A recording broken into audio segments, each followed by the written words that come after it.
বাইরে ভাই শাকিব খানে বরবাদ মুভি বানাইছে লক্ষ লক্ষ টাকা খরচ করে, ঠিক আছে, কিন্তু তারপরে ওই খরচ অনুযায়ী বরবাদ মুভিটা তেমন একটা পরিস্থিতি পায় নাই। কিন্তু এখন বর্তমানে যে মুভিটা চলতে আছে তাণ্ডব, শাকিব খানে বরবাদ মুভিতে যা খরচ করছে তার এক গুণ খরচ করে না তাণ্ডবে, ঠিক আছে। তারপরে তাণ্ডব মুভিটা এখন অনেক পরিস্থিতি পাইয়া গেছে, ঠিক আছে। তো আমি বরবাদও দেখছি, তাণ্ডবও দেখছি, কিন্তু আমার কাছ থেকে বেশি ভালো লাগছে তাণ্ডব মুভিটা, ঠিক আছে। আমি দুবার দেখে বলছি তাণ্ডব মুভি। এটার মধ্যে শাকিব খানে চলচ্চিত্র ছিল, শাকিব খানে অভিনয় করছে এটার মধ্যে ভিলেন হিসাবে। তারপরে ছিল আফরান নিশু ছিল ভিলেন হিসাবে।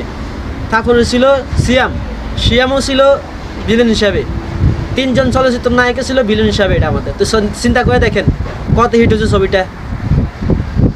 যারা যারা ছবিটা দেখেন না অবশ্যই দেখে আসবেন, আমার কমেন্ট বক্সে লিঙ্ক দিয়ে দিব আমি, অবশ্যই দেখে আসবেন, ভালো লাগবে।